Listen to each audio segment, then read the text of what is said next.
அப்ப இவர் உருவாக்கி வைத்திருக்கக்கூடிய முற்போக்கு பிம்பமும் தூயவன், இது நான் வந்து ரொம்ப புனிதமானவன்கிற பிம்பம் எல்லாமே அடிபட்டு போயிடும். ஸோ அப்போ விஜய்க்கு இவங்க ஒரு 7% ஓட்டு இருக்குன்னா இவர் கூட்டணி போனார்னா அதுலேயே ஒரு 3% போயிடும். கண்மூடித்தனமா விஜய் என்ன செஞ்சாலும் ஓட்டு போட தயாரா இருக்கக்கூடிய விஜய் ரசிகர்கள் மட்டும் தான் ஓட்டு போடுவாங்க.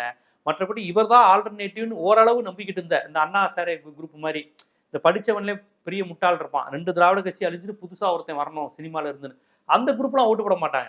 ஆமா இவர் எடப்பாடியை முதலமைச்சராக தானே ஓட்டு போட போறாருன்ட்டு அந்த குரூப் ஓட்டு போட மாட்டாங்க. அவங்க திருப்பி நாம் தமிழர் சீமான் மாதிரி ஆட்களுக்கு ஓட்டு போட்டுருவாங்க. அப்பா 2 திராவிட கட்சி வேணான்னு இவர் தான்ப்பா சொல்றாரு.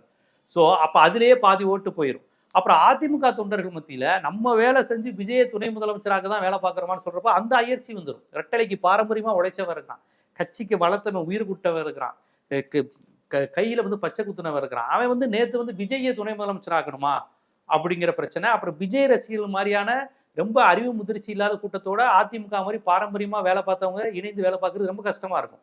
தேமுதிகவும் அதிமுகவும் இணைந்து வேலை பார்க்கலாம். ஆனால் 2 பேருமே மெச்சூர்டான ஆட்கள், பொலிட்டிக்கலாவும் சரி சோசியலி மெச்சூர்டான ஆட்கள். இது ஒண்ணுமே தெரியாத கூட்டம். கொள்கை தலைவர் யாருன்னு கேட்டா தெரியல. விஜய் பெரியார் அம்பேத்கர் படத்தை பார்த்து கூட விஜய் ரசிகருக்கு என்னன்னு தெரியல. விஜய் விஜய் விஜய் அப்படின்னு பாவம் அந்த இப்போ ஏதோ மனநிலை பாதிக்கப்பட்ட குழந்தை மாதிரியே பேசுறாங்க எல்லாருமே. ஸோ இவங்களோட சேர்ந்து எப்படி வேலை பார்க்க முடியும்?